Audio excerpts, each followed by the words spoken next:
Boom, and we're live, ladies and gentlemen. Thank you guys all so much for stopping by. We're gonna talk about black and white.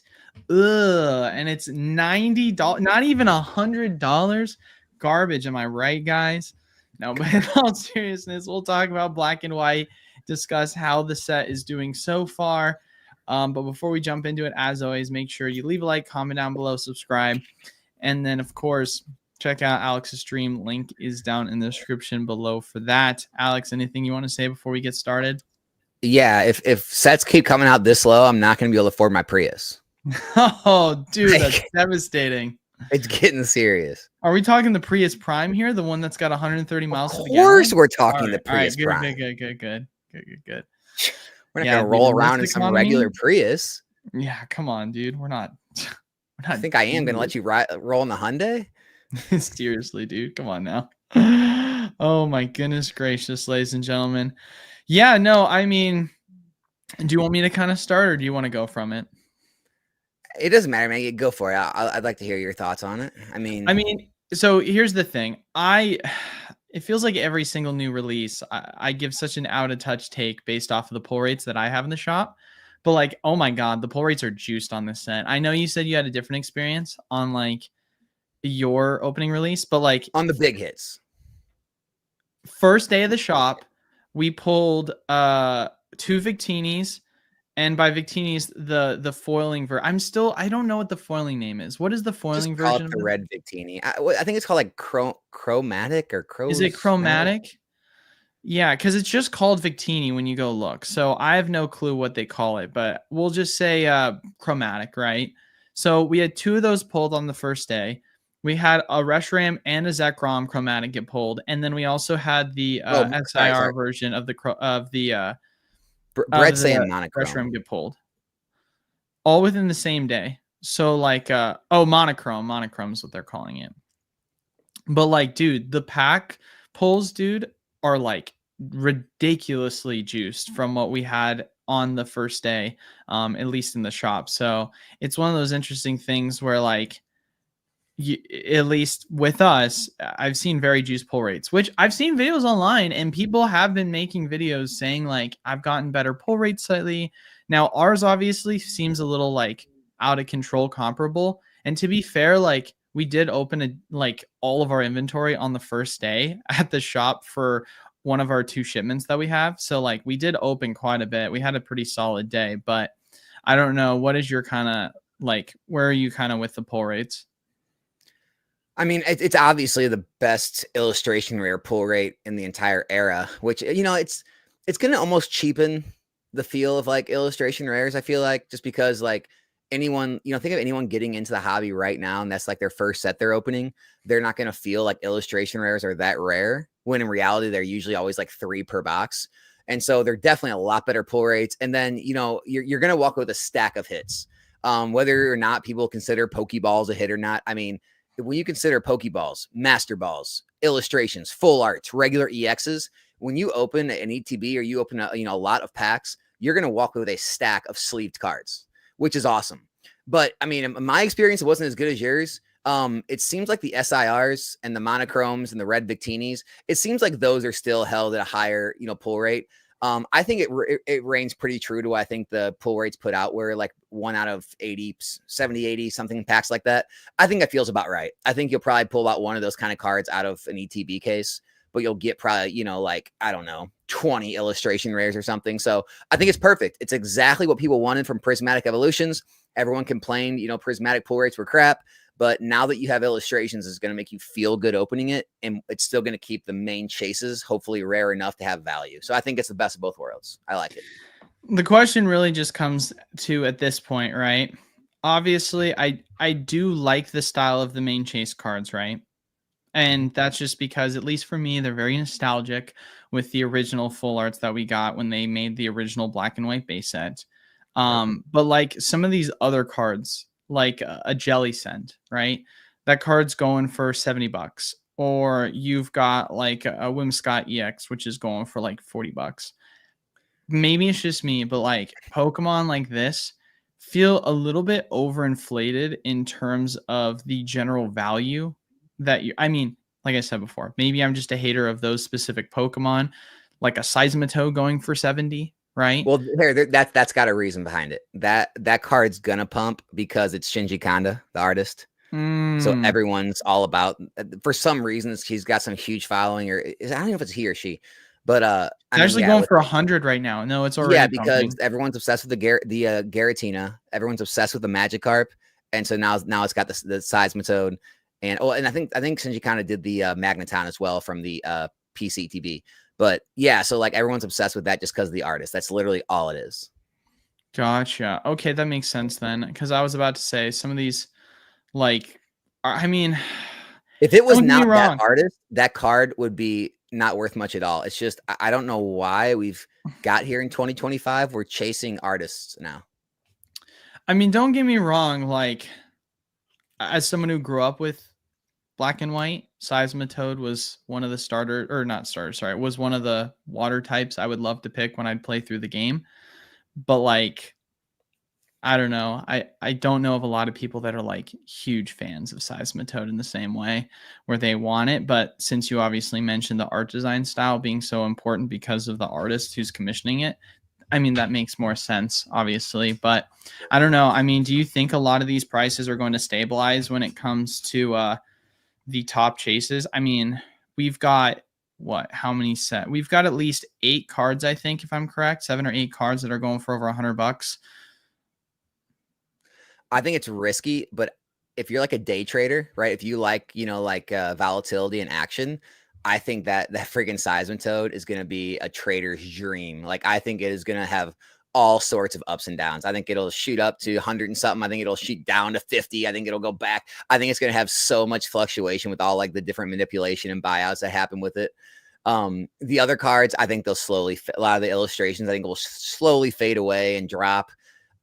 Really unsure how the Victinis and the monochrome cards are going to do. In my opinion, I think a lot of people probably agree. I think these are much better reprints than the Celebrations reprints were of Reshiram and Zekrom. So I think these will definitely be held to a higher scale than the Celebrations ones were. And the Victini, I wouldn't compare it directly to the Silver Dialga in Phantom Forces, but it's that sort of thing. It's going to be unique. There's no other red card in the hobby, and people love unique stuff like that. And you can argue Dialga is not like the most popular Pokemon out there, like, and Victini isn't either, but people just gravitate to unique stuff like that. So I think those cards will probably do really well and hold up. They'll probably give some back. Everything starts out really high, but those will probably hold up relatively well. I think the Seismitoad will be all over the place. And I think most of the other illustrations will likely deteriorate in value as time goes on. Yeah, it'll be interesting to see what a lot of the regular IRs are going to be by the end of it when it's all said and done. Because if you kind of look at most of them, they're hovering around $8 or $9. Like, you've got a handful of them, don't get me wrong, that are in the range of like $5. But I mean, most of them are selling for $8+. Like, only a few of them are going for less than that. So I mean, if you want to talk about like IRs and how if you look at other sets that have been pretty heavy on the IRs, I mean, which no one's even comparable to how many there are, it's very interesting to see how valuable each one is. And maybe that, funny enough, is actually because the fact that there are so many IRs, the pull rates to get the specific IR that you want is going to feel so much more difficult because literally the entire set is just filled with a bunch of different illustrations. So if you're wanting to be one of those people that wants to chase and master set it from just opening, it's going to be significantly harder because your chances of getting the exact IR you want is going to be much lower. And the Pokeball Master Balls. Yeah. One thing I'll tell you, it's not. This set is absolutely not hidden or Crown Zenith. It's just not. What do you mean by that? People have been speculating this is like the Crown Zenith of Scarlet Violet, and it's I don't think it's going to be anywhere near that popular. It doesn't have the Pokemon. Black and White is nowhere near as popular as the Pokemon that are in Scarlet, that are in Crown Zenith. Like, it's not Garatina, Arceus. It's not Mewtwo. It doesn't have, Pikachu, Entei, Suicune, Raikou. I mean, if you just go through that set, it's just got all tons of top tiers, really sought after Pokemon. You got the Mew in there. This set just doesn't have that power. I get it's like somewhat similar because it has a bunch of hits, hit rates are really easy and all that stuff, but I don't see it being Crown Zenith. You know, it's one of those things where like the difference between the two sets, right? Obviously, first and foremost, this one has, I'd be surprised, but if I'm correct, it has more IRs. The thing is, though, is this one's all from Gen 5, which I'm a huge Gen 5 fan. I love Gen 5. Gen 5 had, if you played the game, right, it had the best of storylines of any of the games by far. Lord N is one of my favorite characters or antagonists within the game. I absolutely loved the design of the Unova region. I thought the layout of it was super sick. I had both black and white when I was younger. I had white 1 and white 2 and then black. So like for me, I grew up playing these games and I grew up loving it. I never understood the hate for some of the starters, especially Embor. That was the starter I always picked. So like I have an appreciation for Gen 5, but also understanding that like not a lot of the same people have the same appreciation that I do for Gen 5, kind of growing up with that. There's been a lot of people that have kind of been very anti Gen 5 when it comes to just the Pokemon within it. And so for me, there are obviously fan favorites that are always going to be a part of every generation, right? Like you've got the Giratina from Gen 4, Zekrom and Reshiram were well received. So it's like you're going to see these like, I guess, weaker generations, as some people would look at them and say there's less Pokemon that people enjoy from them, but they're still, of course, going to have their strong cards that people are going to like from them subjectively. And then from there, you're also going to obviously have art designs that are going to carry across the finish line. Because here's how I look at this set, right? I look at this in this regard, right? Take the aspect of whether you're a Gen 5 fan or not. I think we have to almost compare it in the same way as how we looked at Paldea Evolved. And now this might be a crazy take to say, but like Paldea Evolved was not well received at the beginning because a lot of the characters that were within it were a part of the new generation, and a lot of people didn't like the new characters, but there was an appreciation at least for the fact that there were some cool art designs, right? And now obviously this is a more heightened version of that because you've got cards that are more nostalgic for people, so you're going to, generally speaking, just off the bat have more people that already like Gen 5 comparable to the newest set. And even though it was one of the less well-received generations historically, since it's still nostalgic to a lot of people, and then you also add on the fact that there's a ton of amazing art designs, I do think this is going to be a set. I mean, it's performing well right now. Obviously, it's under $100, and like that's crazy to think about. But I do think this is going to be a really good long-term set. Like, that's just my personal opinion. But that's just based on the fact that even if you take the fact that Gen 5 is a less popular era, it's one that has a lot of amazing artworks. It still has some big hitter cards with popular characters, regardless as if you're not going to get it in the same diversity as you would a Crown Zenith. But I don't know. It's really hard, I guess, for me to say which one I'm going to like put over in terms of like what the long term is going to pick. It's easy to say Crown Zenith, but like hindsight is 2020, you know? I don't know. But that's just because like if you look at Crown Zenith as a set, it's got a completely different layout in how it's obviously structured compared to Black and White. So it's really difficult to compare it. I don't know if you agree or disagree. Yeah, I mean, no, I mean it's definitely not a one-to-one comparison. I always err on the side of popular Pokemon. I just think overall in the Pokemon hobby, there's certain Pokemon that can completely run sets, and I think a lot of those more top tier like chased after Pokemon overall are in Crown Zenith, and I just think that's going to really play out. Like, you know, I think you have to have it's almost like Black and White. You have to find more of a niche part of the hobby that's going to really respect it, kind of like you. Whereas like the Gen 1, Gen 2 stuff, it's going to be a lot more majority of the hobby. It's going to feel like connected to it, and that's just kind of why it's easier for those kind of sets to do better. It's not that sets without those can't. It's just it's a lot easier. It's like a lower barrier to entry, I would say. Well, it's like with Paldea, going back to it, it still had a Magikarp. It still had a Tyranitar. So even if you weren't a fan of a lot of the new cards, you still had some of these bigger hits with amazing art designs, right? If you're not, and also you see those Gen 5 they're the highest price cards in the set. The Magikarp, Tyranitar, Raichu, like it makes sense, right? yeah, if you're not a Gen 5 fan, then you're not going to like this set, just period, right? Crown Zenith, you had the Mewtwo, you had the Giratina, you had the obvious, Dialga. I mean, you had a lot of cards from multiple different generations. I think where it's interesting to look at, though, and I feel like where you're hearing a lot of like recency bias with the black and white set, don't hear what I'm not saying. I think it's a good set. I like the set. I think it'll perform well. I already said that.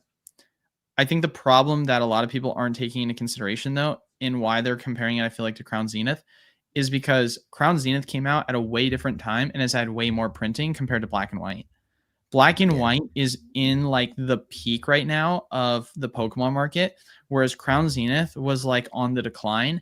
And so people look at it and say, well, like Giratina never got up to $500 like on release. Like, Yeah. and so they look at that and they compare it. Like the price is obviously one of the reasons why this set is so much better, but you can't look at it that way. And then on top of that too, like Crown Zenith was printed way more than I feel like. I feel like most people realize that. Like we got a second almost print any wave. other set in Scarlet and Sword and Shield era.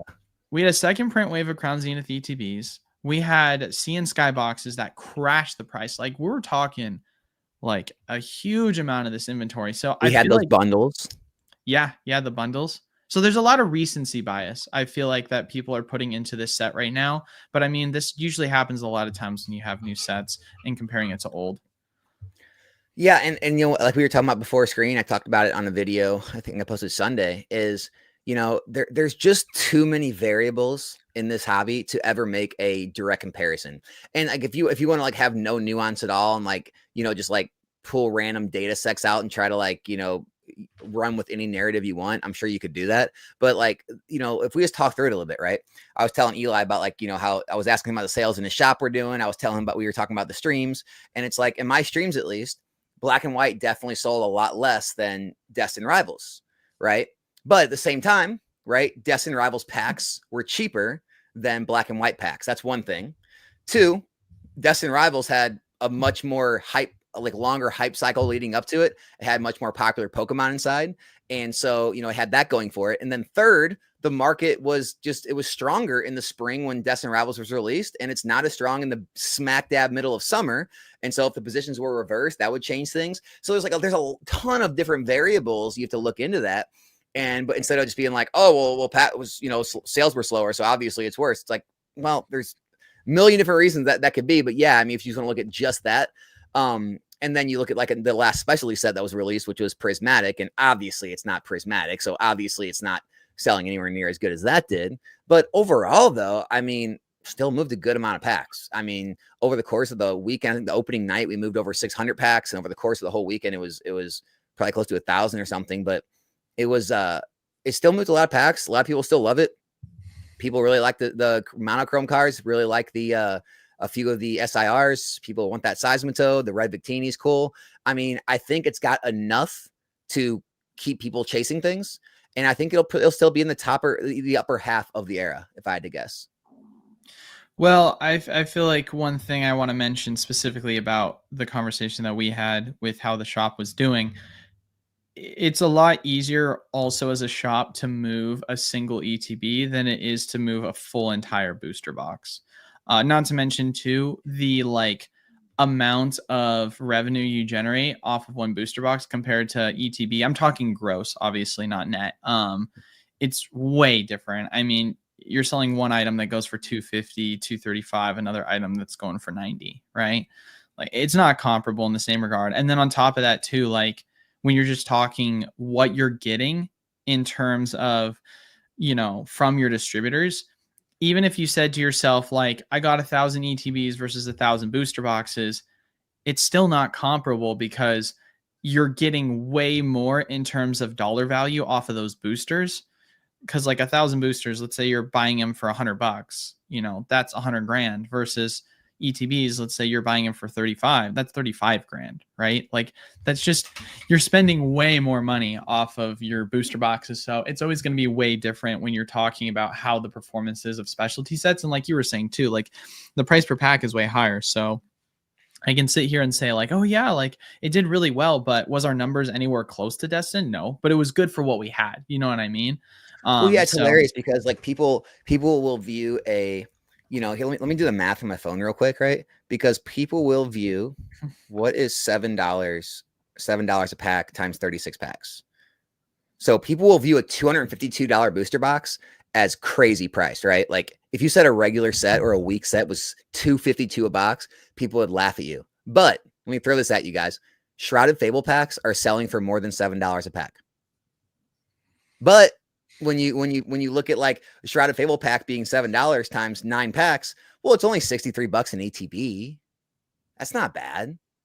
And so like there's such a weird like mental game people play with themselves. They don't really realize that it's really the same thing, but it's much more digestible in an ETB form. yeah, that is crazy to kind of think about how that's going. Yeah, Shroud of Fable is actually up to I think $7.50 a pack, and the ETBs are $70 now.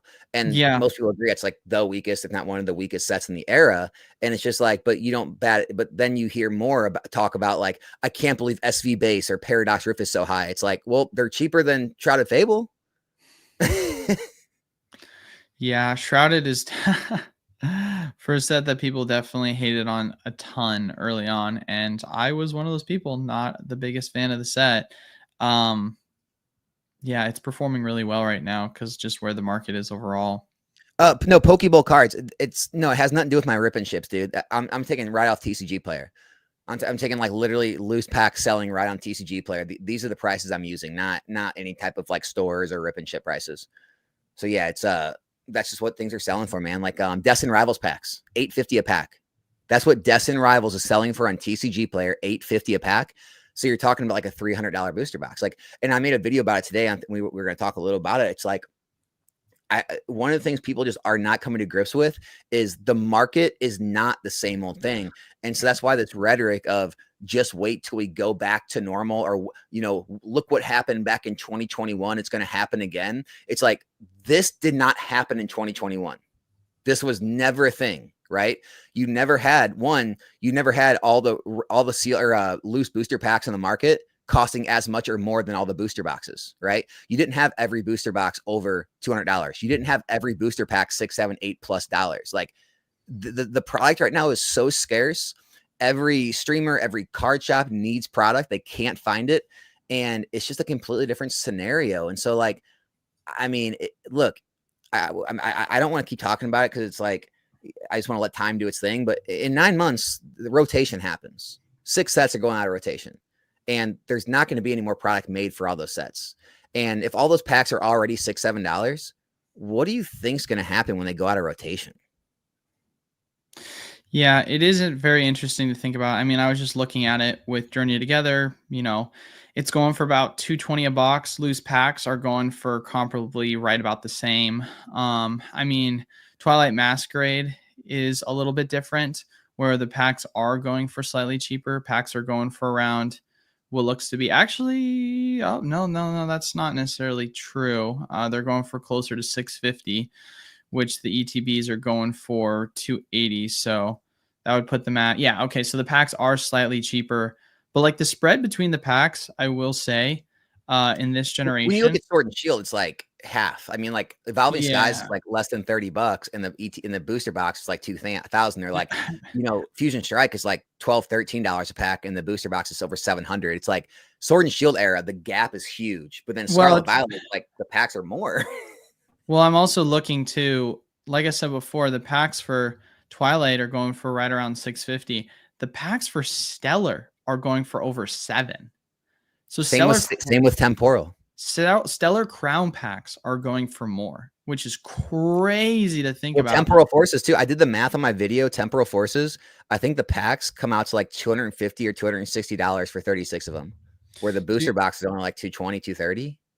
Yeah, I don't know what Evolving packs are going for, but like I remember when Evolving was going for $1,000 in ETB or a booster box, and people were coming in the shop, and I was like, "Oh, you guys got to pick up like Evolving Skies loose packs. Like they're a way better deal. You can get them for like $15 a pack, which comes out to half the price of the booster box. Like if you want to open it, that's how you rip it. The boosters are 2,000, and the packs are 28 to 30, which is only around $1,000. Yeah, no, that's an insane difference. So yeah, it is kind of wild to see how the loose packs of this generation are just so much more expensive than that previous. It's because, dude, like even Rudy's starting. He's really started to accept it in his videos. I'm seeing more and more people come to grips with it. I've talked about it for like I feel like, again, I don't want to like, I don't think I was probably the first person, but I was one of the first people to really bring it to everyone's attention. The rip and ship culture has changed the game forever. Like the amount back in the day, like, yeah, investors would remove product from the market, but now the product's being deleted forever with rip and ships. Dude, we are going through so much more product than ever before. If the print runs are even, they would have to be double what Sword and Shield print runs were to have anywhere near the life cycle Sword and Shield did. We are going through so much more in the last few years because rip and ships became a thing, that it's not just deleting the boxes, it's deleting every single product that has packs in it from the market. And that's why distributors are sold out. Distributors weren't sold out during Sword and Shield. They were sold out of the new sets. You could still buy all the other stuff. You can't buy anything from distributors because the whole game has changed. And I think people just keep this, they want things to return to how it was, and to keep this idea alive that's going to.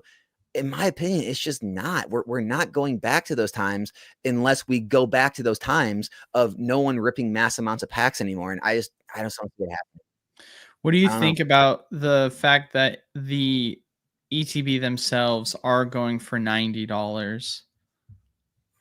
Of what?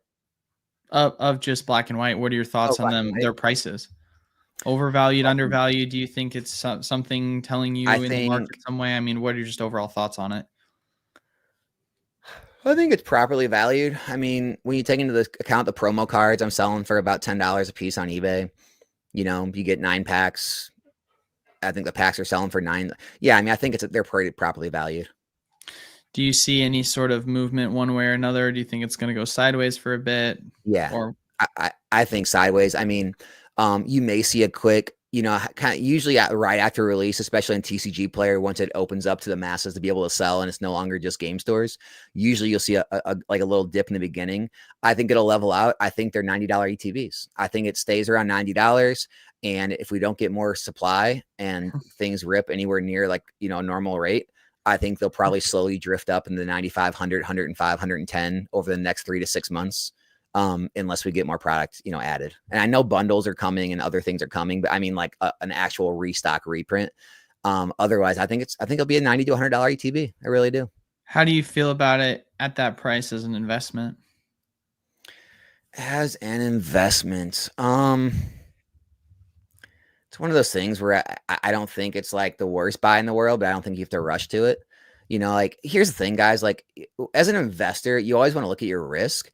I don't think there's an insane amount of risk. Like, what's your risk? MSRP? What is that, like $59.99 plus tax? So your risk is like $65, like $25. It's not that much of a risk. If you want to buy some, if it does drop to MSRP, buy some more. You get your dollar cost average down to like in the 70s. It's not a risk, in my opinion, to buy at these prices, right? Because the correction, it doesn't seem too great. But there's better things to buy. I mean, look, I think 151 is still probably the biggest screaming play right now in the market, picking up more 151 product. I mean, off the top of my head, I would have to look at like individual products and price points, but I don't think it's like a screaming buy, but I don't think it's like the worst idea in the world. Yeah, I think it's one of those sets right now where like I look at it and I'm like, oh, I feel like you could probably get it for right around 80 on the secondary market in some places, which feels good. But then also I say at the same time, this set just came out. I wonder how much they're going to print more of it. Yeah. Yeah. I mean, I just look at the Rick. I just think at this point with the market, with the distribution, the way it is, and like how they usually are operating with reprints and restocks, like making you bundle things, charging more, all that stuff. I feel like MSRP is almost a floor at this point in the market. It's not that there won't be lower floors in the future, but if your mindset is, I think MSRP is kind of the floor, well, then you're taking, you know, a $90 to a $60 kind of risk, right? And if you buy a case or two and then you dollar cost average at MSRP a case or two, your, you know, average cost is gonna be $75.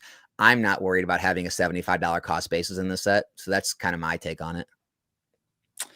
Let's switch gears a little bit. Want to of course remind everyone, leave a like, comment down below, subscribe, really helps the channel out. And then in about 10 to 15 minutes here, we're going to start taking questions. Of course, if you have a question, as always, in all caps, start off your question with question in all caps.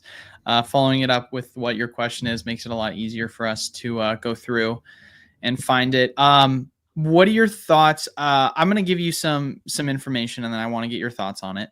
So we got numbers from one of our distros that pre-allocates us for both Journey, and this is just one distro. For both Journey and Destined, we got 900 booster boxes from this one distro.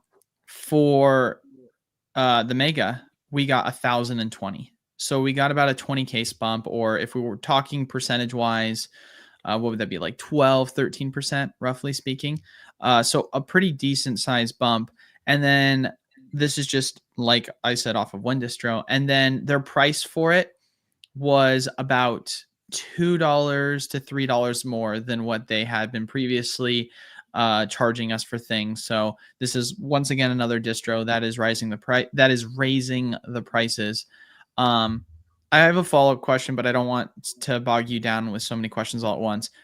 I'm curious what your kind of thoughts are going into the Mega era and what we're going to get, considering what could potentially happen with these prices increasing, and if we were to see a little bit more supply come in. I just don't know if you have any thoughts on, or how you're feeling if we also add those elements into it, if you start to see that with people's allocations.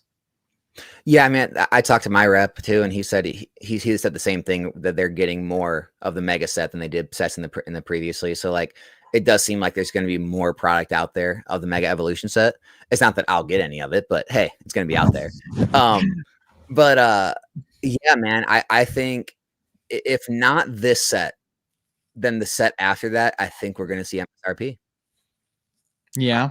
I don't know if it's going to be this set, because it might be just strong enough. Maybe it stays up there around 200, maybe like 180 to 200, but it's either this set or the one after that. I could see being $160 to $170 a box. You know, it just depends on how things are when it's released in September. So that's after summer. And it's also this Mega thing people are excited about. So maybe it does kind of prop it up and keep it a $200 box. But I mean, I think we're getting close, man. I really think we're getting close to seeing that. And that's my take. So if I had to put a bet on it, I will say 180 to 200 is what I think that box is going to cost open market on release week. I will definitely say I think this is going to be an under $200 box for sure, just based off of those multitude of factors. It's interesting to think about, because like people are like saying, oh, I've seen some people say it's being overblown that distro is raising prices by a couple of dollars. But also at the exact same time, like, we don't know how this potentially will change things going forward. Because I also want to add, dude, I want to add, if this was released in February, March, April of this year, it would have been as much as Journey or Destin. Yeah. Oh, of course. 100%. I agree. So I don't know. Like, I think it's definitely still possible that we could see this over $200 a box. But I think that if we take these factors and say, okay, well, we're going to have a much greater supply that is potentially going to come, and then you're also talking an end of an era, unless they come out with like some insane art with some insanely popular characters that kind of changes my mind. I feel like it's very possible to see this right at around 200, or like you said, like in that kind of 180 range. Like, it's not like, this isn't Destined. Nope. Like, I feel like people are looking at this and they're like, everything has to be over 200 a box. Like, that's kind of what the new normal is. But it's like, not really though. Like, Destin was obviously the most hypely anticipated set, and it was going for obviously 235 at release. And like Journey itself, I would argue that the only reason why Journey was at the price that it was because it was released during the peak of the demand. And then on top of that, there was an insane amount of confusion as to the actual price of the box and what was considered to be rare, because like I don't know if you were tracking the prices of the box toppers, but everyone had it like priced at 270. Oh my God, these rare box topper ones. And then people were like, oh wait, that's the regular ones. And then prices crashed all the way down to like 210, 220. And then now they're And by the at way, my take on about that, 200. people are going to see that invert again, in my opinion. Yeah. So I don't know. It's something where for myself, I say like, okay, this is a set that is part of a new era. It's a set that is not going to be destined rivals. Like, and hell, even Surging Spark, like Surging Spark, it wasn't pre-ordering for 200. It was pre-ordering for 140. Like it wasn't until the week of release where it finally hit over 200 and when you started to see an acceleration. So you've only had 2 booster box sets that you've pre-ordered for 200 in the Scarlet and Violet era and the entirety of the era. So I don't know. We'll see what the set ends up having. We'll see what it ends up showing. I could be 100% off base. It could be going for that much more. But like if we're getting more supply, the Scarlet and Violet era is kind of over and this is kind of going to be a new start to things. And then on top of that as well, like it's going to be something that I don't think is going to keep pace with Destined. I don't know. Maybe that's just like a crazy take and I could be wrong and things don't slow down until after the EX era, but I don't know. Well, one thing you said, I'm going to throw it out there, guys. Hot take. I think the Journey Together box topper boxes eventually do take over again and become the top box. That's just my take. But also, guys, I give my takes on what I honestly think and the way that I feel and see the markets. I've been pretty spot on. I've done pretty well over the course I've been on YouTube and just in the hobby in general. And I know that we're getting heat in the chat from saying this, but I got a lot of heat back when Stellar Crown came out. And that was when I saw the market shifting. And I literally made videos saying Pokemon could make a set with, it could be a pet rock and they could print Pokemon on it and it's going to go to the moon. And everyone thought it was crazy. And everyone thought like that was the worst take with Stellar Crown. And then it happened. And then when Surging Sparks came out and everyone was saying, don't pay this much, I said anything under MSRP is a snap buy. And you guys saw what happened. And that was kind of the turning point when the market went crazy and everything went up. I'm telling you guys, Eli, no feels the same. We're getting there. We're getting to the market turning again. It's not that things are going to crash. I'm not getting in the whole like MSRP gang and everything's going to go to the zero. But things are turning. Like the heat that was here in January, February, March, April, it's turning. And things are going to, sit a little longer. There is going to be price competition. There's going to be a little more product for the set. I do believe we're getting to that point in this next set or two where we actually are going to see boxes under 200 and eventually MSRP. That's just my take. It's crazy that it's now considered to be a hot take to say that we will see booster boxes under $200 again in the next couple of sets when literally throughout the entire previous generation, it only happened twice in the lead up to a release. Yeah. Like, don't get me wrong. We've got a lot of boxes over 200, but can we not remember what all these boxes were selling for at first? Like literally Stellar and before, every single box was out the gate selling for around $100, maybe 110. I think the most was Twilight at like 120, right? And you had some as low as like in the 90s, right? And so Stellar or Surging, obviously that set was selling for pre-order at like 140 and then it eventually ran up about a week after release to 200 and it's at 230 and it's kind of sat at around that price. And then you've got obviously the other two sets, which are the only two that before release and the day of release were already selling for above $200. So like this isn't one of these things where 200 is the new norm. This is something where it's the most recent thing. And so there's a lot, in my personal opinion, recency bias looking at that and saying, oh, this must be the new normal. I think people need to recognize that even if, of course, this EX set, the next one is actually going to be above 200, maybe this is a hot take. I think we'll see at least one set below $200 in the EX era. Like, and that's, I feel like a very conservative take, if anything, but I don't know. Yeah, no, I get it, man. And I also think that the average net worth in the hobby and the average spend that people in the hobby spend has all risen. Like, so it's, I think we have a higher floor now. I just know, like, we talked about this last night. I had a Patreon call last night, and we have people in there that have been around, as long, some longer than me. And we all remember what it was like 5 to 10 years ago. It was rare. It was rare to find people with 6-figure collections.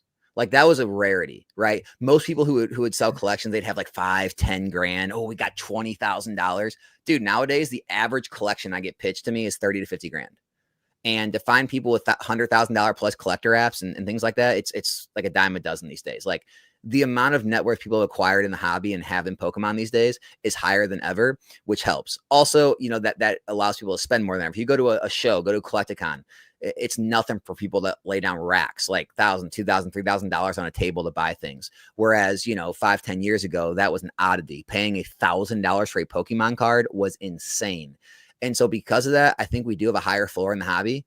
I don't think $5 and $6 booster packs are really going anywhere anytime soon. And so that's kind of like, that's my take on it, I guess. Yeah, I definitely think we're going to see loose packs going forward at a much higher price. It's funny too. I went in the shop and I was literally watching my employees when I came in break down the new like Destined Rivals, like Team Rocket tins. And I didn't even, it was one of those things where I didn't even think to question it because I was just like, yeah, that makes sense. Like, the loose packs just sell so much better than tins. Like, it's a weird thing where you're like, oh, I don't want to buy that tin. But if you sell me 5 packs, I'll buy 5 packs. I'm like, it's the same thing. I don't know. I'll take it. It's kind of where we are in the market. Yeah. I know you can never compare like apples to oranges here, but I kind of want to talk about the Sword and Shield era a little bit and comparing it. If you guys were around for that, or maybe you weren't, because there's a lot of people I feel like that are, new to the Scarlet and Violet era. You had only 2 sets that were realistically pre-selling for above MSRP. And it was, as crazy as it sounds, it was Battle Styles and it was Chilling Reign. Now, on the day of release, you had 4 sets that were above MSRP. That would be Brilliant and Evolving. But a lot of people don't know this. Evolving was going for about 110, 115 at pre-sale on TCG Player, and you had Brilliant selling for around 125, 130. Still solid, right? But this was still below MSRP. So like, it was like, depending upon how you want to look at it, 2 to 4 sets that were kind of at that point of above MSRP. And people are saying, people might be saying, well, above MSRP, why does that matter? We're talking over 200. Well, MSRP at the time was 144. It's 166 or 163 now. So it's a completely different kind of way to calculate things when it comes to the way in which we're looking at like what is comparable to what we were paying for MSRP, paying for wholesale. So I kind of look at it in that regard and I say, even when Sword and Shield, which was an insane time, like, you didn't have more than 4 sets that were above MSRP for the time in which, you had them come out, and only 2 of them were pre-selling for above it. And you never had sets stay above MSRP for this extended amount of time ever, like every set has. So it's just, times are just different, man. Yeah, it's a lot different. Take some questions. Yeah, I was about to say, you want to start getting I see one at the very bottom. I'm just going to answer real quick. Robert Romero. I said Scarlet Violet era was better than Sword and Shield very early on, and I still stick to that to this day. So yes, I like Scarlet Violet era much better from every perspective. I think the sets overall are stronger. I think they're more fun to open. And even though you could say like the Evolving Skies may be a higher high, I think Sword and Shield has much lower lows in terms of bad sets. And I would take Scarlet Violet era overall 100 times over Sword and Shield. That's my take.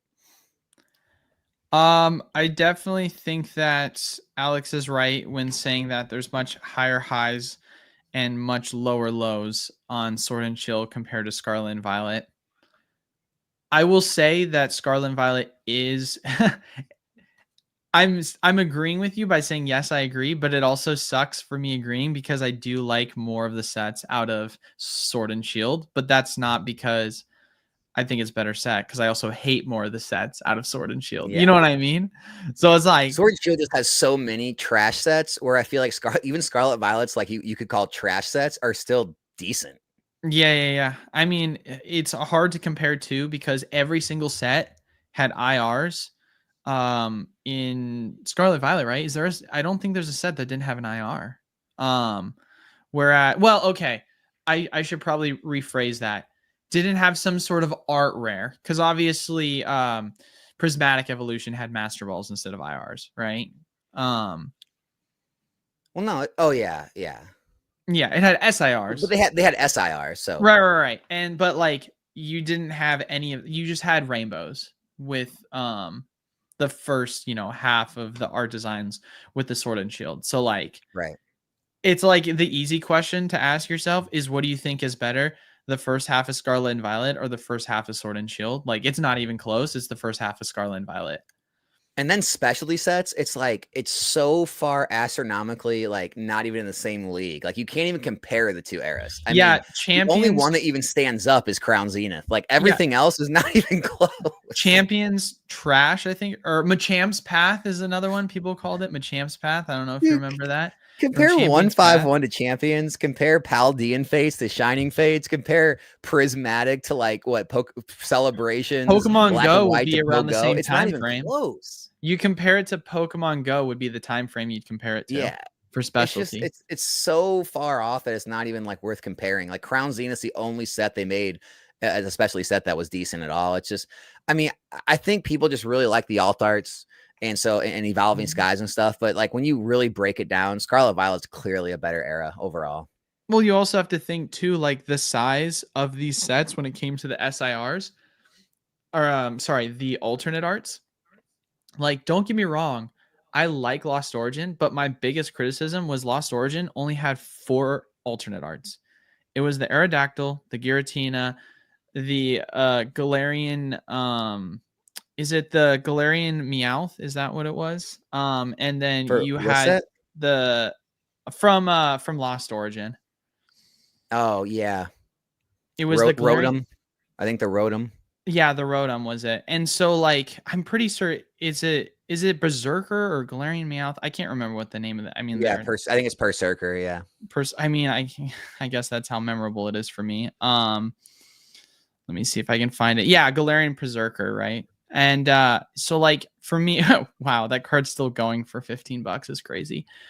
And you look at it and you say to yourself like, okay, like I've been a huge stan for like the Aerodactyl card. I've loved it. Said it's one of my favorite art designs. And the Giratina, obviously a lot of people love it. But like, okay, cool. It has a great subset with like the trainer gallery. But if we're talking SIRs, not a lot. I mean, you could even, if you want to get even worse with it, go look at Silver Tempest. You take the Lugia. Okay, what do you want? You want the Regidrago? Do you want the Skunk Tank? Like, you know what I mean? Like, it's just well, and also like people aren't remembering we're comparing an aged era to a not yet aged era, and so it's like it's easy to look back and be like, well, look at the price points of these. It's like, dude, just wait till Destined Rivals is as old as Lost Origin is, and see what all those Destined Rivals cards are going for. Like, just wait till it's apples to apples. Right now, it's like you can't compare a brand new set value to like a set that's aged 4-year or 3-year value. So that's going to change things too. Well, and I would argue too that like I don't think it's a hot take to say that when it comes to art designs, they're ever evolving, right? So it's like fair but unfair to compare the two generations, because if we were to say, okay, let's compare, WotC era compared to now, like obviously WotC era was one of the first ever eras and the art styles are completely different. The modern art design is much more complex. Like that's just kind of how the evolution of Pokemon is. I mean, like you said, there's literally cult-like followings more intensely nowadays when it comes to certain artists. And although that was a thing back then, it's not nearly as hyperbolic as it is now, where you have certain cards just skyrocket because of it. Yeah, true. Let's start taking some of the super chats. Shout out to the Chef 93. Thank you so much for the $2. Evolving Evolving Skies under 2K. Is it extinct? What's going on? I'm sure you'll be able to find deals here or there, but I think, yeah, I think it's drying up very quickly. I think Evolving Skies is very clearly a 2K box now. Yeah, I agree. I mean, if you can get it for 180, heck yeah. Or sorry, 1800. You know what I mean. Shout out to Necro. Thank you so much for the $5 super chat. I just want to say congrats on the new home and how excited we are for the upcoming housewarming mystery packs. You know what's funny? I teased that in an announcement I think a month ago, and I've been slowly at the shop accumulating vintage packs that have actually been coming into the shop that we've been purchasing, and instead of like selling them in the shop, setting them off to the side. So I do have some vintage packs that I'm excited, like WotC era packs, and then also like XY era, and like I've got some good packs. I'm excited to see what we're gonna turn it into, but it's definitely an accumulation process that we're hoping to get to a point where in the next couple of months we'll have them fully released. But one thing I will say too that is cool. So I can't remember which WotC packs that we do have that were going to be in this mystery pack, but dude, we had someone in the shop that anytime we have vintage, they always come in and buy it, and they always rip it in front of us. We had one person recently open a we just say it's unweighted because we just have no idea, and they opened a first edition Team Rocket pack, and they got a holographic Gyarados. Nice. So it was sick, dude. Like they were freaking out when they got it. So it's always nice to see when people get good hits, especially from a first ed Team Rocket. Like that was sweet, dude. I got to witness somebody crack open a PSA 9 and PSA 8 graded Neo Discovery graded packs and rip them right there in the card shop. People are crazy, dude. That's insane. And when they got a holo, it wasn't anything crazy, but one of them had a holo in it. And what I tell people is, if you're gonna do that, look for the old graded packs where they used to like curl the tops under, because the newer ones, a lot of people knew about weighing by then, but a lot of the older ones, a lot of people still didn't know about weighing, and so you actually have a much better chance of getting an unweighed pack in the older graded pack versions, because people just put them into that before they knew. And so I'm telling you, the old style PSA cases of weighted pack or of graded packs, there's probably a lot of holos sitting in those packs. Interesting. I'll keep that in mind. Is Hidden Fate still a buy? Seems like a great set. Asian Crypto's been on Hidden Fate since it was like 150, man. He's done really well with it. Is it still a buy? Dude, I don't know. I think it's finally properly valued. What is it, like 400 and something ETB? I think that's pretty properly valued. What do you think? Yeah, I think there's better buys.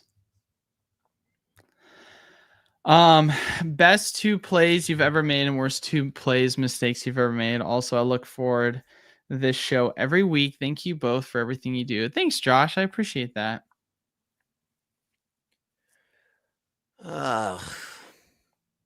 Dude, I feel like whenever I say this, right, I feel so like I don't want to give off the wrong impression, like the hobby's easy or you can never lose money. It's just I very rarely ever really lost money in this hobby. Like Pokemon Go is like the obvious one. I know people have say Pokemon Go is like the obvious one, but I barely even lost any money with Pokemon Go. Like I was able to get out of it for almost what I paid, like, and I dumped it immediately. But just because it's a bad play doesn't mean that you lost money on it. It just means that you didn't do well on it. I mean, maybe like my Yu-Gi-Oh stuff right now. It hasn't been a ton of time, but like the Legend of Blue Eyes boxes, they've like over doubled. But like the Metal Raiders, Pharaoh Servant, Invasion of Chaos, and Magic Ruler, the anniversary boxes, those haven't done that great. I think I'm only up, on most of them, maybe like 30, 40, 50% after fees, not much. Let's talk Pokemon. Let's talk Pokemon. What do you think your 2 worst Pokemon are? Again, it seems like unauthentic or like I'm lying. I just haven't had any bad Pokemon plays, really. I haven't lost money. Like I don't know. Because like it's easy. Battle styles. I mean, is that a bad one? I don't know. Because it's easy for me to also say like non-Pokemon. Like I remember when I picked up some some speculative investments of Monarch Flesh and Blood first ed. I thought I got a good deal on them, and then they did a massive reprint, and it did not go well. I'm actually still sitting on the Monarch. Is it crazy that like I can't think of anything I really lost money on? Really? Is that crazy? Not really. The worst. I would say the worst would be like like a PSA order where I did bad and got like really bad grades, and I hit like a 30 or 40% 10 rate, and I probably lost money after all the grading fees and selling. Like it'd be like something like that. Like a sealed product wise, everything's up. I've held everything basically long enough to make money on everything. Yeah, it's easier for me to say speculative singles are worse than like sealed. Like I obviously talked about one time I picked up a 9 Lugia first ed, and I sold it for a couple $100 less just because I was like, honestly, I don't care about this card that much to hold on to it. I just prefer to sell it and take an L for a couple $100. And like I said, I don't even like to talk about it because it's like it doesn't make any of us a genius. Like I'm not like trying to like act like I'm like some smart person because like I didn't lose any money in Pokemon. It's just everything just goes up over time. It's what makes this hobby so great. Like buy sealed, put it away, it goes up over time. I am trying to think. Because that's the thing is I would also say battle styles too, but like it wasn't like I was heavy on battle styles. It wasn't like I dumped like 20K into battle styles and was like, this thing's going to the moon. I just sold earlier before the price went up. You know what I mean? Like, and this was because like I bought because back when I was living at when I was living with my parents in my like early 20s, I was buying from every single set of Sword and Shield. And that was just the thing. I would always have a couple cases that I would set off to the side. But it wasn't one of these things where I was like, oh my God, like that was such a bad pickup. Why'd you pick up, 3 cases of battle styles? But it was like, because I picked up 3 cases of every single set from every generation. You know what I mean? So I'm trying to think of one where I specifically had the intent of putting a ton of money into it and then it turned south. And I'm like, yeah. Because the only if I'm being 100% honest, the only like massive play that I've ever done, like the big play, is by far it's my Brilliant and my Lost Origin. Otherwise, I'm usually pretty diversified just based off of every new set. Like I was pretty diversified in Paldea Vol, pretty diversified in Obsidian, like pretty diversified in, Scarlet and Violet base. And like, if you asked me that question like 7 months ago, like, maybe it would have been different, but all right, I've got it. I've got 3. I've got 3 guys. You've got 3. It's all just selling 2 early ones. Selling team up boxes during the COVID boom for around $700 a piece. 2, Collecticon, I believe in 2023, like late 2023, selling my Mewtwo GX, my Shining Legends Mewtwo GX PSA 10 for $1,000. And last would be way back in the day when I first got in the hobby. I bought a first edition base set Charizard from my local shop. I graded it a PSA 7, and I believe I sold it back then. I think it was like $1,400 or $1,600. So those 3 would probably be my biggest misses in the hobby by not holding. That'd probably be the worst. Is there anything I like got burned on? Dude, I'm annoyed. I'm like really hoping to find something that I can think of that I got absolutely cooked. Isn't that a great hobby where you can't even think? Like think about this. I can tell you horror stories of stock market trades where I've lost tens of thousands of dollars. That's easy. I can go on that. I can't give you any of that in Pokemon. Here's the thing. It's like, why do you think we are full-time in Pokemon? Why do you think we put so much of our money and net worth in Pokemon? Because we don't have any losing stories. I can't say that for the stock market. Are you getting it yet? There's gotta be something. The secret not out yet? Like, dude, there's a reason. There's a reason we have really so hard right now to think. Well, there's a reason we have so much money invested in this hobby, and it's not because it's hard. I don't, yeah, dude. Like specifically, like I said before, if we're talking like sealed for Pokemon, it's really like like I said, I sold my battle styles too early, but I sold it because I was making a move. Like I was moving from Oregon to Arizona, and I sold off my entire collection. So you could have easily said, "Oh, you sold off your entire collection early. That's so dumb. Like, why did you?" But it's like I was moving. Like I didn't have the Yeah. space to store all of it. So I don't know. I feel like that's such a like cop out of like a bad one, you know? I guess just because I We gave can't him a think of a good ton of sealed, I'll say the Lugia one, that was a very impulsive buy. I'll say that one where I bought that one for like 27 and sold it for like 25.50. I Yeah. mean, I lost like 150 bucks off of that. And then I mean, I I think guess it's just a great advertisement as to why the hobby's so great. is there anything I sold too early? That's the thing. I'm trying to think maybe I sold something too early. But like the thing is I could literally say that about any product that's gone up over the past 3 to 5 years. If I had Of only course. held it for 3 years longer, because I could say that with Hidden Fates, right? Because I sold a lot of my Hidden Fates that I was picking up for $100 in ETB, and I ended up selling it for like around 180. And it wasn't until 3 years later that it finally went to where it is now. And you could say, "Oh, you sold too early," but like, did I sell too early? I would have had to have hold it for 3 years, you know? I don't know. Yeah. We've been on this topic for a bit. I'll say the Lugia for certain. And then I guess I'll say for the second one, it's not Pokemon, but I guess the Flesh and Blood Monarch one. I got pretty bathed on that. I bought that one for like 180 a booster, and I thought that was a really good price. And I think they're going for less than 100 right now. I think I bought one case of that, if I'm correct, maybe 2 cases as a speculative buy. I had some tails of Aria, but I sold that, and I actually did good on the tails. I want to pick up more tails. I still like it. It's one of my favorite sets from Flesh, but we're just talking about something else now at this point. I got to think about some with Pokemon. I'm going to think about it through the rest of the stream, and hopefully it'll come to me. But yeah, I can't think of it. Been a while since we've had a credit card rewards update. Which credit card rewards is best? Alex, you want to take it away, obviously? Dude, I don't. Eli gets really cute with it, dude. So like, if you want like actual advice, you need to go to him.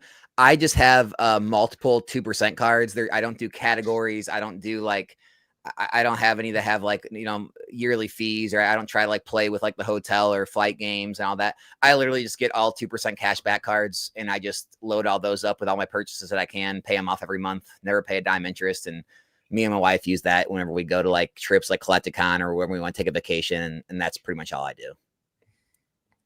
Eli, this could be a lot. This could be a while. I know. I was about to say like Here we go. I'll do this in 2 minutes.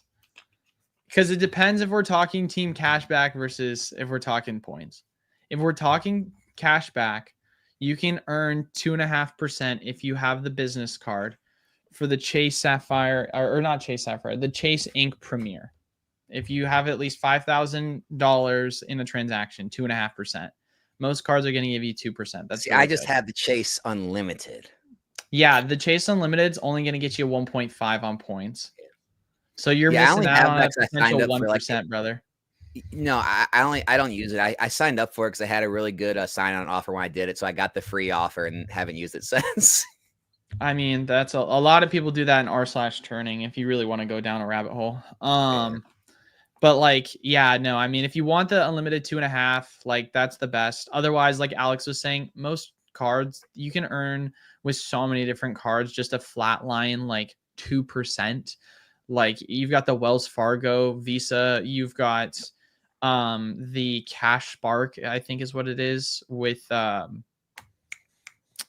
Capital One. Like there's multiple different ones that'll earn you if we're talking percentage. Now, if we're talking points, just an everyday spend, the only one that is uncapped, unlimited 2x is the Venture X with Capital One. That's the only one that is a flatline, no category spend 2x. Otherwise, the only other one that gives you 2x, but it's limited up to 50,000 is the Amex. The Amex Business Blue. That one earns you up to 50,000 of 2x points. Now, one thing I will say, of course, is understanding your categories is important. Do you spend a lot on diamonding? Then obviously there's like multiple different cards that'll give you 3 or 4x on dining. Do you spend a lot on groceries? Capital One Saver card. That'll get you 3x on groceries. Like literally just look up categories. I won't go deep diving into that because it's going to, I could go on forever. The one thing I will say is two things, and then the two things I'll say, and then we'll move on. Chase is good for hotels because they have Hyatt. Amex is good for airlines because they have just more partners compared to Chase, even though you can still use Chase for airlines. And then lastly, most important thing, and why I brought these two things up, never directly book through the portal, or very rarely do it. 95% of your bookings should be done by using transfer partners. Look up how to use transfer partners. It's pretty easy. You can use websites like seats.aero to make your life easier. That's what I will say. And then Capital One, as far as them, they're also better for flights in the same way as Amex, but Amex is slightly better just because they also have domestic transfer partners, unlike Capital One. So, but how was that? That wasn't too long. That was only a couple minutes. That's good, man. Okay, cool. No, we'll move on. Next thing is, would you sell Scarlet and Violet singles for Scarlet boosters? Think I'll be able to buy singles later versus getting boosters at better price in the future? Thoughts? I'm so torn. Dude, I'm so torn on this right now. Dude, I personally believe there are a lot of SIRs right now. And I'm on PSA 10. Like I'm a PSA 10. I make plays based on PSA 10s. So I have no idea what the raw market's like on these. But like there's a lot of PSA 10 SIRs that are around like 100, sometimes under 100 at auction, up to like 120s, 130s right now that you can pick up, that I think you might actually do better on some of those than you might on the booster boxes in the next like year or so. I think, especially as like the first 6 sets eventually go out of print. I think there's SIRs in Paradox Rift. I think there's some in Paldea that I think are actually going to go from like, 100 to 120 up to maybe 200, 240. Like I think you'll probably see a doubling up on some of those SIR 10s than you may on some of the boxes in the same time frame. Now, long-term holds, if you're not trying to make shorter-term plays, I always like Seal better because it's less volatile. But yeah, like as of right now, there are actually some 10s I may actually consider holding. That's just me. I'm obviously just someone that's much more risk adverse. I feel like there's possibility with some of these singles, obviously having a parabolic move and where you could make a greater upside, but like it's so speculative on which ones are going to make that move. Whereas with sealed, it's really hard to miss. And so I just personally prefer to stay in the sealed because it's deflationary and it just feels like it's hard to miss on it, It is. It is. So for me, I'm not upset if you want to make speculative plays, but I'm putting mine in sealed. Put it this way, with Scarlet Violet Era as a whole right now, I'm not necessarily buying like a ton right now, right? But I'm not selling either. That's kind of where I'm at. Like I don't want to get rid of Scarlet Violet boxes in this current market, but I'm also not like buying them in mass anymore. Do you think Destin Rivals top hit Mewtwo will go down in price like the Pikachu SIR from surging? I don't know, man. I think that Pikachu was kind of goofed on, as soon as it was released, like being the booty chew. I think a lot of people didn't like it that much. I know some people don't like the Destin Mewtwo, but I think the Destin Mewtwo is still a good card. And just Destin Rivals boxes shot up, they're much higher than Surging Sparks is. Will it correct? Like maybe, but as much as the Pikachu did, I don't think so. I think that it's a stronger card and it won't correct as much if we're just talking like 1-to-1 corrections, but I will say that I do think it will have some correction at some point, and it will probably be from a reprint happening, and it's just going to come down to how much that reprint is going to, how big it's going to be. Yeah. There's just so many unknowns.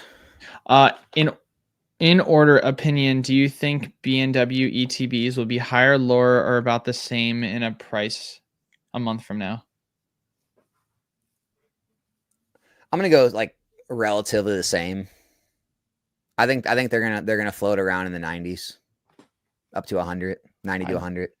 I would agree. Yeah, I mean, because you got to remember, we have guys, like we have too many products coming in the next month. Like we got like the Victini collection. There's like this tech sticker collections. Like there's more. There's the bundles coming and all. Like there's more products coming with packs, and so it's like I think we got and if you're saying 3 to 6 months without any more, like without any reprints, restocks, just those like already planned on supply coming, now I think we might be able to get into the hundreds. But like in a month, I don't see it. Yeah. Well, I mean, let's just talk about Destined Rivals, right? Arguably the best set, one of the best sets in the era. It came out end of May, and it was sitting at right around 250 until about July. So it was about a full month of it sitting at the same price, and it was until about a month and a half after that you're starting to see it go up again. So I feel like you're seeing with a lot of these sets, they kind of range a little bit where they are lower for a certain period of time, like 1 week, and then higher and so on for at least the first month or so from what we're seeing with the newer sets. Yeah, and another thing I want to like shout out to guys is like whenever we talk about stuff, we're talking like market price, right? Like kind of like established, like normalized market price. But if you can find deals, like go find them. If you can go find the vending machines, if you can go find stuff in stores, if you can find some eBay auctions ending lower or some like sellers blowing them out, a TikTok deal, like go get it, right? Like no one's saying you're not gonna be able to find cheaper products. We just always talk about in things in terms of like the established market price. Like I think that gets kind of, I don't know, misconstrued a lot. Now that we've seen a preview of mega allocations, it doesn't look like supply is increasing anytime soon. When do you think, if ever, we'll get back to open orders on new releases? I mean, no time soon. Because think about this. If people like Eli, Rudy, all the big time players, like all the big time stores, right? Hills Wholesale Gaming, P Football Pete's, if they ever get to the point where they're no longer maxing out their allocations and they finally say they put in an order and it gets 100% filled, guess who else is taking the rest, anything that's left over? Like there are so many people like me that are thirsting for product that like all the smaller shops, all these smaller accounts, newer accounts, we're going to take it. And so it's like we're so far away from everyone's wallets being drained to actually having products sit there. I think it's a long way off, man. I think that we'll see in the next year and a half open order product again. I think it'll happen at some point, but I don't know. A year and a half feels very conservative, but also at the same time we're in uncharted territory, so I feel like I have to say that. Because like you're assuming the Megas era is probably not going to last more than a year, no? I mean, I have no clue, but you're assuming that. What was that the era what in Diamond and Pearl or whatever? Hard Gold? Yeah, like Hard what was Gold that, 4 Silver? sets? It was Triumphant. Yeah, let me think. It also had another. It technically was a part of the era, but Call of Legends was another one. So I don't know four if you sets, maybe consider that especially one. If you consider that one, it's 5. so 4 sets, maybe a specialty set would be like a year. Yeah. So maybe that. Yeah. So that's why I say a year and a half conservatively, because I think that by the next generation we'll have some booster boxes on open order again. But it's entirely plausible it could happen during the EX era. But I think it's more likely at this point that it's probably not going to be until the next generation. So, because as with most new generations, everyone just absolutely dunks on the first couple of sets. And to be fair, if history repeats itself, that new generation, one of the first 3 sets is going to be a Charizard set. Not the Megas, you mean the one after. I'm talking about the one after, yeah. I'm Yeah. talking about, what would that be? Gen 10, right? Because Gen 5 is black and white. Gen 6 is XY. Gen 7, Yeah. Sun and Moon. Gen 8, Gen 9. Yep, Gen 10. Yeah, it's Gen 10. Gen 10, dude. So, yeah. Gen 10, baby. Yeah, people are going to see Gen 10 and they're going to be like, oh my God, these Pokemon suck. I don't care. I care about my Gen 1 Charizard. Oh my God, it's a Charizard set and all it has is a Charizard in it. This set sucks. I don't know. I don't know. For a lot of you guys that are newer in the hobby, I hear this every single new generation. So it just feels like clockwork, I swear. Yeah, Abraham, we do know there's a Charizard mega set. Yeah. Yeah. All right, next question. Are Unbroken and Unified Minds packs undervalued. They aren't that different than a team up and Cosmic, but are only 2,000 a box. They're very much different than a team up or a Cosmic. Cosmic Eclipse is a completely different set. It's, I mean, the hits in there. Not to mention they have the character gallery. I put Cosmic Eclipse as probably one of the, like, as my favorite set ever. Like, I think it's one of the best sets ever. Team Up was one print. It never got reprinted. It's more scarce than the other set. It was the first Team Up set. Where Unified and Unbroken, they're not as strong as sets. They don't have as good of hits. They were reprinted pretty handily, pretty heavily, and no, I think they're properly valued in terms of being less than Cosmic and Unified. I think they're Cosmic and Team Up. I think they're always going to be less than Cosmic and Team Up. I mean, it's the trainers. Like, yeah, the trainers in it are so sick. Like, I can sit here and say, like, one of my favorite cards of all time is the Arceus Dialga statues, which it is.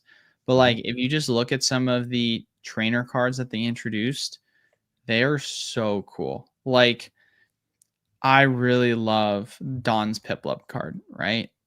Big fan of that. Obviously, people like the Red's Pikachu. Like, there's multiple ones that people really enjoy. Dude, the Ends Reshiram Zekrom card. I mean, that thing is gorgeous, gorgeous card. There was so much fan service in this set for so many different generations. I think the only gen that I'm aware of that didn't really get love is Gen 3, if I'm aware. Abraham, I'm with you, dude. Cosmic is a better set than Team Up. It's just Team Up's got the allure. Team Up's way got more scarce. Yeah, it's got the short print, the scarcity. Like, in a perfect world, every set was printed the exact amount. I think Cosmic would be top. Yeah, I mean, I'm not seeing like any sets or any cards from Gen 3. Flygon, actually. There's a Flygon, but like, I don't know. Not really a lot that you're seeing there. I mean, yeah, you've got the Arceus Dialga, huge Gen 4 fan service, Reshiram, Zekrom, obviously Gen 5 fan service. Then you've got the Lunala card. That's obviously... Dude, you've got a freaking... Do you remember back in the day that Charizard card was the top hit? The Charizard and Braixen GX card? Yeah. Isn't that in that set? Yeah, it is. No, that card's Charizard Braixen Rainbow was the top hit in that set when it came out. Yeah, that card's performed horribly. If we're just talking in the long term. Yeah, but at the end of the day, think about that. That's just like a nothing burger hit in that set, and even that's in Cosmic. Yeah. Cosmic's so strong, it puts Charizard cards to shame. Yeah, no, it's crazy. All right, we'll do a couple more questions, then we'll get on out of here. Putting value aside for a second, what are your favorite SV era set cards artwork wise? Raging Bolt for me. Raging Bolt from Temporal Forces. I just, that artwork just does it for me. The Groudon from Paradox Rift. Really love that card. Tyranitar from Paldea Evolved. I gotta take that one. Those are kind of the three that really jump off the top of my head. Obviously, Bubble Mew. I think that's probably one of the best cards in the era. Paldean Fates. And then obviously the Blastoise and Zapdos from 151. Absolutely gorgeous. I'll give one set and then multiple different cards. The one set for me is Paldea Evolved. Didn't really... I'm one of those people that's like, don't really care for a lot of the Gen 9 Pokemon, but man, the art designs for it were phenomenal. I mean, the Chen Pao is one that I wouldn't stop talking about. I love that Chen Pao design. I think it is so cool. They have some amazing art designs in that set. If we're talking more individual cards, though, which is a lot easier for me, I mean, the Groudon from Paradox Rift, that's one I've harped on a ton. I absolutely love the art design of that card. Really big fan of the Milotic from Surging. I think that's an absolutely gorgeous card. Big fan of that one. Big fan of the Bubble Mew, too. Mew Gold Star is like one of my grail cards. Like, I absolutely love that card. So getting another rendition of a shiny Mew with a cool art design, I was a really big fan of.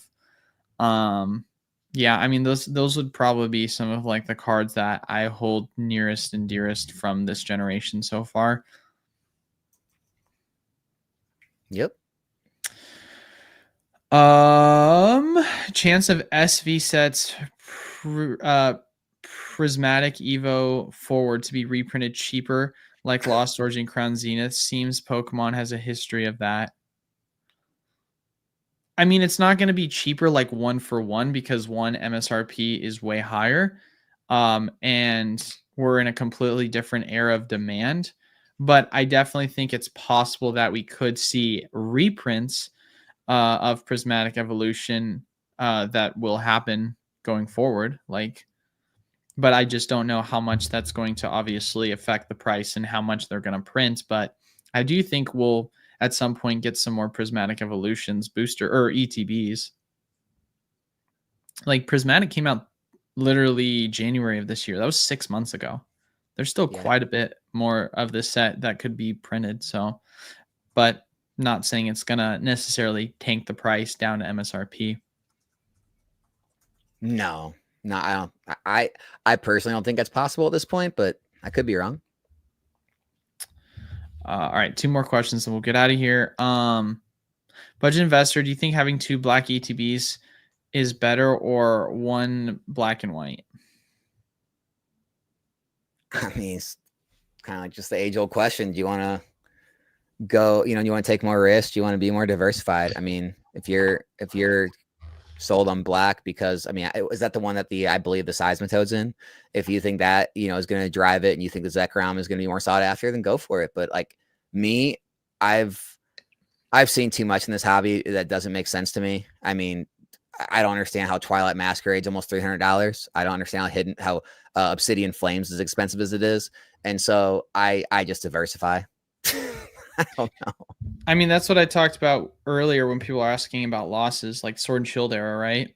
I remember I had like a full-on debate, and I've referenced this on stream with like Northwoods, and like was saying I thought that Fusion was going to perform much better than Chilling Reign, and people thought I was crazy for saying that, and I still picked up equal parts from both just because in case I was wrong, and obviously Fusion ended up performing much better, but I still had the same amount. So yeah, just, I don't know, be diversified.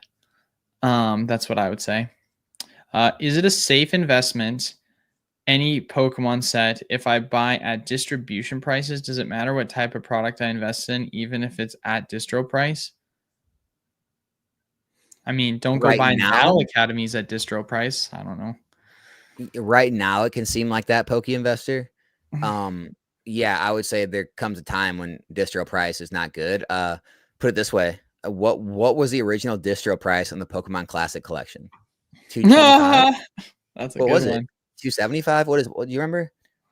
I think it was $260, $240, $240. Yeah, so you would still be down on your investment right now if you would have bought that product at distro price. And, there's certain other things, stuff like you wouldn't buy anyway, probably battle decks and battle academies. Like, for the most part, most things, even like all the little ancillary products have went up.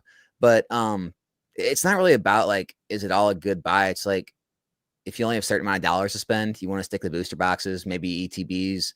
But like, once you get into like mini tins, collection boxes, all this stuff, like technically maybe you do okay on them, but then you have to like still ship them, pay fees and stuff when you sell, which may eat up a lot of those gains and it may just be money that would have been better somewhere else. So right now it makes sense. I get it because you see the distro prices, then you see the market price. You're like, I'm just going to buy everything. There comes a time when that's no longer like that. And again, we and Eli were talking about earlier, we're probably getting closer back to those days. And so just pay attention to the market. And there'll come a time where it won't make as much sense to buy every item. Yeah. 100%. Good, sir. Right now, though, buy, make your money, all that good stuff. All right, brother. Anything you want to say before we get on out of here? No, man. I just, I guess we'll see how black and white just kind of end up making their way through the market. You're optimistic. What do you think? We looking good? I mean, I guess it depends on what you mean by optimistic. Like, things are still going well at the shop. I mean, the only thing that's slowing us down at this point is inventory, but that's kind of how it is for a lot of people right now. It's a good problem to have.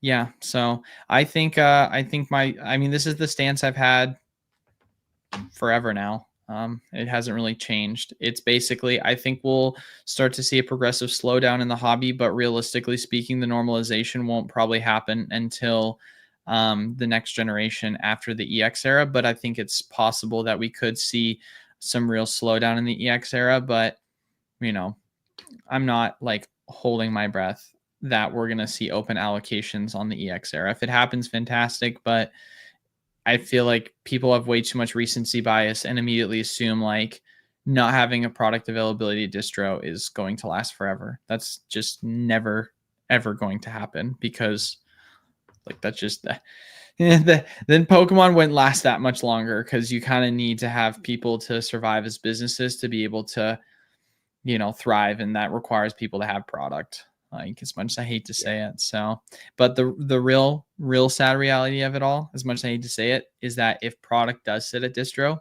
it's usually because there's not enough margin to make off of it, which is why it's sitting. So that's the crappy thing. So, but yeah, that's my take. I think we'll be doing fine in the EX era, but I think it's possible we could see some sets that are below 200. Yeah, I think EX era, we could see some sets below 200, and then going into the era after that, we'll start seeing some stuff sit at distro. So, but that's like a 1.5 year time frame. So we'll see.